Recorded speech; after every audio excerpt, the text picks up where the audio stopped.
Bagong superhero na si Madame Web, makikilala na sa big screen.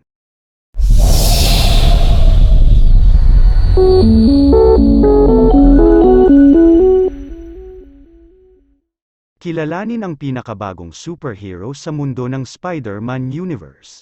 Siya si Madame Web, na mapapanood na sa mga lokal na sinehan.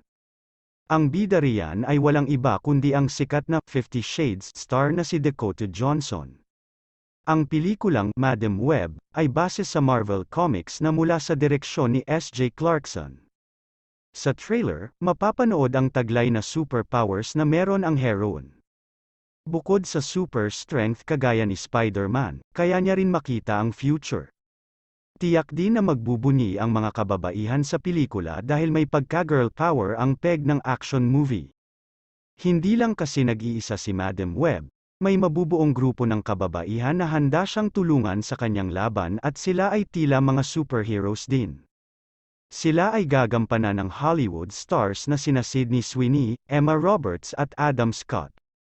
Say ni Dakota, "I really like the idea of ordinary people being heroes, because they are. There was an opportunity with this movie to reinvent a Marvel world where, first of all, it's led by women, and it's made by women, and because of that, the characters are real, and they are messy, and they are complicated, and they are extremely powerful," sambit pa niya. Sumang-ayon naman dyan mismo ang direktor ng pelikula at inilarawan pa niya ang bagong superhero film bilang, unlike any other superhero. Kwento pa niya, one of the themes of the movie is that you don't have to be superhuman to have superpowers. Most superheroes' powers come from strength and agility. With Madame Web, it's all psychological.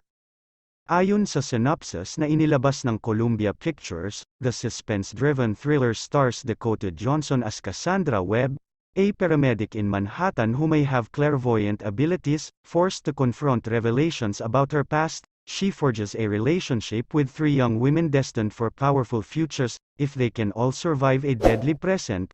Aniya pa. Kaya naman may bago na naman aabangan ang Marvel's fanatics sa bago nitong hero na si Madame Web.